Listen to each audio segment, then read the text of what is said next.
Good morning, class. Today I am going to start your lesson 5 in political science, the judiciary. Judiciary, I have already told you what is judiciary. Okay, it means where the justice is done, जहाँ पे न्याय होता है.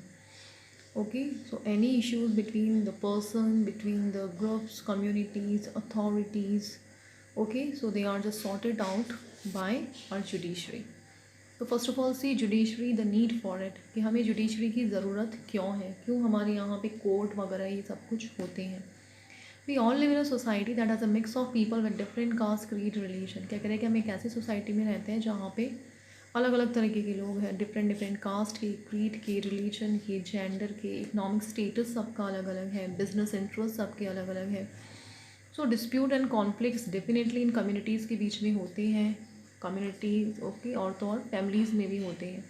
सो इसीलिए एक ऐसी government की ज़रूरत है जो इन कॉन्फ्लिक्ट्स को रिजॉल्व करे, इन लड़ाई झगड़े को सुलझाए. ठीक है, इसीलिए हमारे यहाँ पे लॉ एग्जिस्ट करता है ताकि हमारी सोसाइटी का वेलबींग मीन्स ओके गुड हो सके, सोसाइटी में कुछ भी गलत नहीं हो. इसीलिए हमें जुडिशरी की नीड है. फिर हम पढ़ेंगे जुडिशरी इट्स इम्पोर्टेंस, कि जुडिशरी की इम्पोर्टेंस क्या है. A sovereign democratic country needs a judiciary for the following reason. First, to protect and ensure the fundamental rights of the citizens. लोगों की rights को ओके सेफगार्ड करने के लिए. To resolve any dispute between the citizen. Okay, लोगों के बीच में अगर कोई डिस्प्यूट्स, कोई लड़ाई झगड़ा होता है या लोगों की और गवर्नमेंट के बीच में होता है तो उसे रिजॉल्व करने के लिए. ओके, हमारे कॉन्स्टिट्यूशन को ये गार्ड भी करती है जुडिशरी. ओके, और गवर्नमेंट की पावर को मिसयूज़ होने से, गवर्नमेंट या एडमिनिस्ट्रेशन की पावर को मिसयूज़ होने से उसकी रोक लगाती है. ठीक है, और इस बात की श्योरिटी देती है कि हर किसी के साथ में जस्टिस हो, मतलब न्याय हो, वो भी बिल्कुल सही तरीके से. उसके बाद में हम पढ़ेंगे branches of legal system. Legal systems की कितनी ब्रांचेस हैं हमारे यहाँ पे. Civil law and criminal law.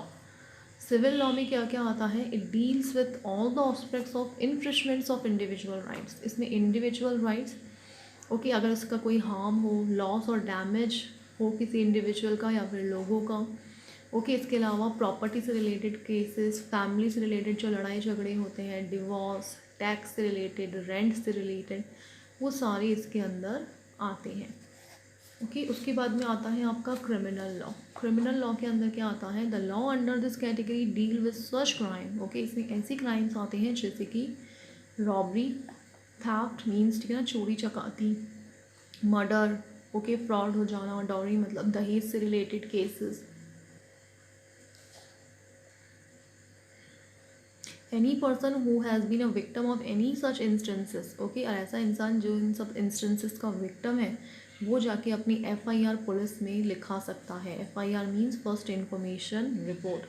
उसके बाद में उस मैटर से रिगार्डिंग इन्वेस्टिगेशन होती है, जांच पड़ताल होती है, जो भी दोषी पर्सन है, अक्यूज पर्सन, उसको अरेस्ट किया जाता है और कोर्ट के अंदर फाइल केस की जाती है. ओके, उसके बाद में जो भी कल्प्रिट होगा उसे जेल भेज दिया जाता है. ओके, तो ये है हमारा क्रिमिनल लॉ. इसके बाद में हम पढ़ेंगे the judiciary and it's independent status, कि हमारी जुडिशरी कितनी इंडिपेंडेंट है. ओके, क्या कहना है कि Indian judiciary is an independent institution and it's completely separate from both the legislature as well as the executive branches of the government. क्या कह रहे हैं कि हमारी इंडियन जुडिशरी बिल्कुल इंडिपेंडेंट है और ये दोनों जो हमारे पार्ट हैं ओके, लेजिस्लेचर से साथ साथ जो एग्जीक्यूटिव ब्रांचेस हैं उन दोनों से बिल्कुल सेपरेट है. ओके, और इसकी ज़रूरत क्यों है. For ensuring a free and fair society, ताकि हमारी सोसाइटी फ्री और फेयर हो. स्पेशली डेमोक्रेसी जहाँ पे होती है जिन कंट्रीज़ में, वहाँ पे इंडिपेंडेंट जुडिशरी होती है. ओके, अब हम देखते हैं कि what are the reasons being independent of the judiciary. First of all, to ensure that all organs of the government are functioning within their allocated jurisdiction and its accordance with the provision of the Constitution. First of all तो इस चार चीज़ की surety है कि हमारे government के जितने भी ऑर्गन्स हैं ओके, जितने भी पार्ट हैं वो सब अच्छे से काम कर रहे हैं. जो एरिया उन्हें ओके अलोकेट किया गया है उसी के अकॉर्डिंग, कॉन्स्टिट्यूशन के अकॉर्डिंग वो काम कर रही हैं. तो इसकी रिस्पॉन्सिबिलिटी हमारी जुडिशरी की होती है. To interpret the provision of the Constitution independently without any pressure or constraint imposed by the executive or the legislature. Okay, क्या कह रहे हैं कि जो भी कॉन्स्टिट्यूशंस के अंदर जो आर्टिकल्स, जो रूल्स रेगुलेशन है उनको एक्सप्लेन करने के लिए ओके, और तो और with constitution independently without any pressure और constraint impose by the executive और द लेजिस्लेचर। फिर है to give justice without any fear of interference from the legislature of the executive, कि गाँव की हमारी एडमिनिस्ट्रेशन के जो टू अदर पार्ट है, लेजिस्लेटर एग्जीक्यूटिव, वो किसी अदर तरीके का कोई इंटरफेयर ओके हम जस्टिस के ऊपर नहीं थोप सकती है। फिर है लोगों की फंडामेंटल राइट्स को सेव करने के लिए, उन्हें प्रोटेक्ट करने के लिए भी एक इंडिपेंडेंट जुडिशरी की ज़रूरत होती है। These principles are enshrined in the Constitution as to safeguard the citizens' right for fairness in the judiciary and not get influenced by politician, bureaucracy, the rich.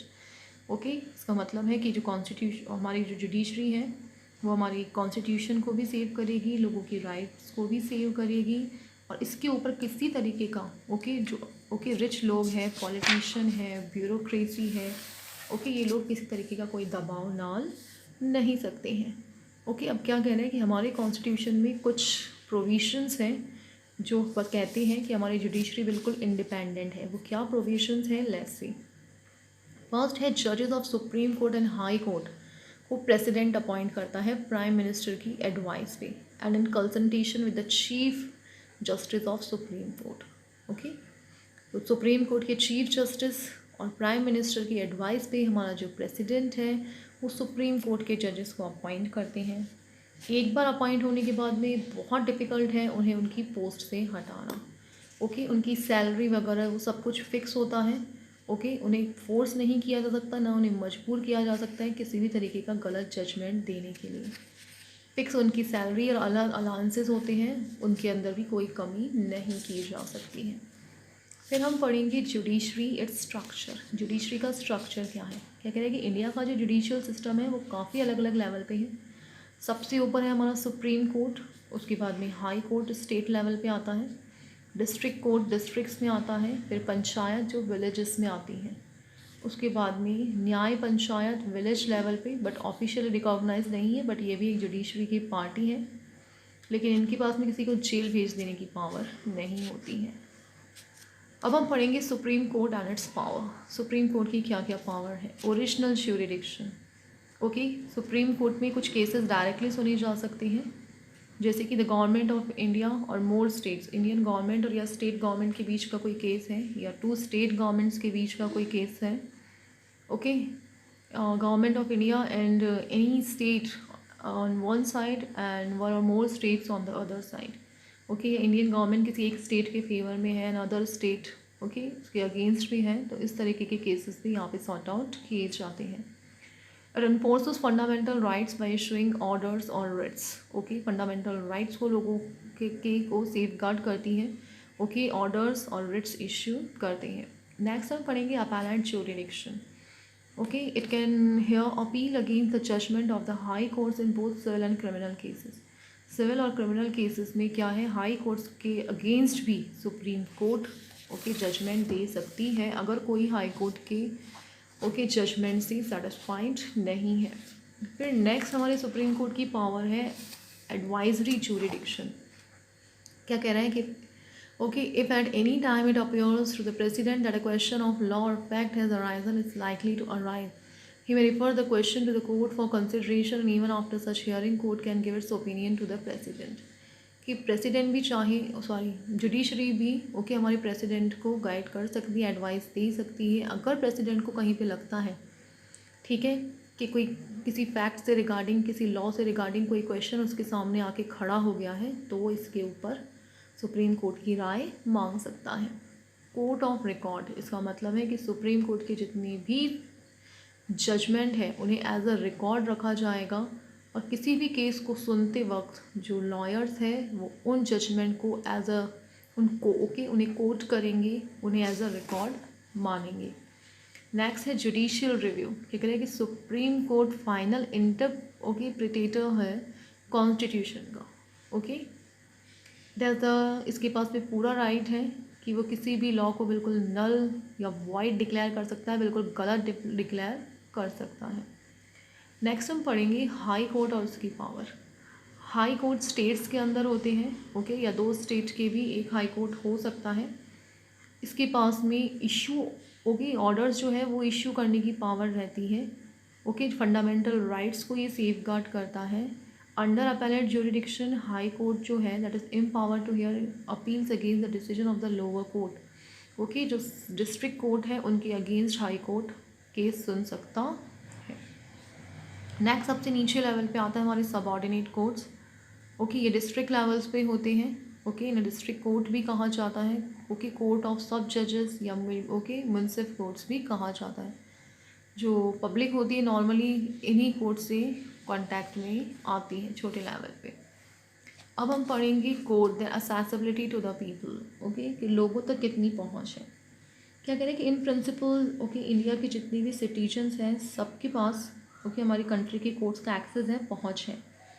Okay, जो हाँ सारे सिटीजन हैं उनके पास में पूरा पूरा राइट है कि वो आके ओके किसी भी तरीके की जस्टिस की डिमांड कोर्ट में कर सकते हैं। ओके, उन्हें राइट है कि उन्हें वहाँ पे सुना जाए। ओके, और उनका जो केस है उसे एड्रेस किया जाए। ओके, और उनका जो भी मैटर है उसे रिजॉल्व किया जाए, मतलब ओके ख़त्म किया जाए। बट एक्चुअली जो टर्म्स है वो काफ़ी डिफरेंट है। ओके, कोर्ट्स हमारी कंट्री के अंदर कोर्ट्स कुछ है ओके और लोग बहुत हैं, तो लोगों को काफ़ी ओके लॉन्ग डिस्टेंस ट्रैवल करना पड़ता है अपनी रिपोर्ट लिखवाने के लिए, एफआईआर लिखवाने के लिए। उन्हें लॉयर हायर करनी पड़ती हैं। ओके,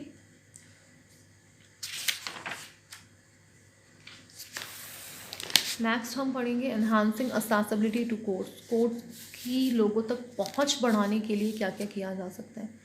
ऐसा क्या करें कि जो लोग हैं ओके वो अपने केसेस को इजीली कोर्ट के अंदर आके ओके सुलझा सके। तो कह रहे हैं कि the judiciary of our country has taken note to the problem faced by people. हमारे यहाँ की जुडिशरी ने देखा है कि हमारे यहाँ के लोग क्या प्रॉब्लम्स फेस कर रहे हैं। ओके, और उन्होंने कुछ इसके लिए स्टेप्स भी उठाए हैं ताकि कॉमन मैन की एक्सेसिबिलिटी हमारे लीगल सिस्टम तक हो सके। इसके लिए सबसे पहले लिखा है PIL public interest litigation. Okay, क्या करें कि सुप्रीम कोर्ट ने एक mechanism of public interest litigation को अडॉप्ट किया है 80s के अंदर। ओके, ये क्या करता है, ये लोगों को और ऑर्गेनाइजेशन को अलाउ करता है कि वो केस को हाई कोर्ट या फिर सीधे सुप्रीम कोर्ट के अंदर हाँ ओके लिखवा सकते हैं। ओके, जो भी अग्रीव्ड है मतलब जिसको भी लिखवाना है उसके बिहाफ पे। ओके, अगर किसी के राइट्स वायलेट हुए हैं तो उस अकॉर्डिंग सीधे जाके वो सुप्रीम कोर्ट या हाई कोर्ट में अपना केस दर्ज करा सकते हैं। नेक्स्ट है आपकी लोक अदालत, पीपल्स कोर्ट। क्या कह रहे हैं कि the court okay have also instituted लोक अदालत। हमारे यहाँ लोक अदालत भी है जहाँ पे लोग डायरेक्टली ओके डिसीजन मेकर्स तक पहुँच सकते हैं, mostly for redressal of specific grievance. कुछ पर्टिकुलर ग्रीवेंस, कुछ पर्टिकुलर केसेस को यहाँ सुना जाता है, जैसे कि इलेक्ट्रिक सप्लाई, टेलीफोनिक डिपार्टमेंट, इस तरीके के केसेस। ओके, इंडिया की बहुत लंबी हिस्ट्री रही है ऐसे केसेस को सुलझाने के मामले में। Okay, through the meditations of village enter, जैसे कि विलेज के जो बड़े लोग होते हैं ओके उनकी समझ से केसेस सुलझा लिए जाते हैं, जैसे कि पंचायती राज में होता है। लोक अदालत जो मोस्टली है वो स्टेट या फिर डिस्ट्रिक्ट अथॉरिटीज़ के द्वारा लगाई जाती हैं। ओके, इसके ऊपर रिटायर्ड जजेस बैठते हैं, सोशल एक्टिविटीज़ बैठते हैं और अदर जो लीगल प्रोफेशन के जो अदर मेंबर्स हैं ओके वो इसमें आके केसेस को सॉर्ट आउट करते हैं। लोक अदालत जो है वो सिविल केसेस से, मैट्रिमोनियल डिस्प्यूट से, लैंड डिस्प्यूट से, प्रॉपर्टी डिस्प्यूट या लेबर डिस्प्यूट से डील करती हैं। ओके, सिविल केसेस आपको बता चुकी हूँ क्या है। मैट्रिमोनियल मतलब शादी से रिगार्डिंग, ज़मीन से रिगार्डिंग मामले जो है, प्रॉपर्टी से रिगार्डिंग जो मामले हैं और मजदूर से ओके इनसे रिगार्डिंग जो केसेस हैं वो यहाँ सुने जाते हैं। ओके, क्या कह रहे हैं कि जैसे हम देख चुके हैं कि जो जुडिशरी है वो हमारे स्टेट का एक बहुत ही इंपॉर्टेंट इंस्टीट्यूशन है। Okay, and in the mechanism the art of governments it is essential to that the common citizen feel safe. क्या करें, हमारी गवर्नमेंट की ये ड्यूटी है कि यहाँ के जो लोग हैं वो सेफ फील करें, सिक्योर फील करें okay and normally correct feel करें।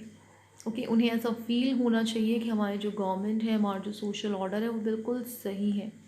ओके, और जब तक लोगों का विश्वास हमारे जुडिशियल सिस्टम में नहीं होगा okay they will feel that their grievance will be address with all fairness. Okay, जब होगा तभी उन्हें ये लगेगा कि हमारी जो भी प्रॉब्लम है वो कोर्ट में, हमारे लीगल सिस्टम के अंदर हमारी जुडिशरी अच्छे से सॉर्ट आउट करेगी। जैसे कि एक पुरानी कहावत है कि justice delay is justice denied. क्योंकि कि अगर लेट दिया गया न्याय ओके बिल्कुल अन्याय के जैसा है। तो कह रहे हैं कि सालों तक न्याय का इंतज़ार करना, जस्टिस का इंतज़ार करना ये सिटीजन्स को काफ़ी इनकी हालत ख़राब करता है। ओके, कह रहे हैं कि लेकिन फिर भी काफ़ी सारी ड्रॉबैक्स, काफ़ी सारी कमियां हैं हमारी जो कि जुडिशरी के अंदर, फिर भी हमारा Indian judicial system okay time के साथ साथ प्रोग्रेसिव रहा है, अच्छा रहा है। सो क्लास चैप्टर आपका इसके साथ होता है ख़त्म। Question answers you need to do. Thank you.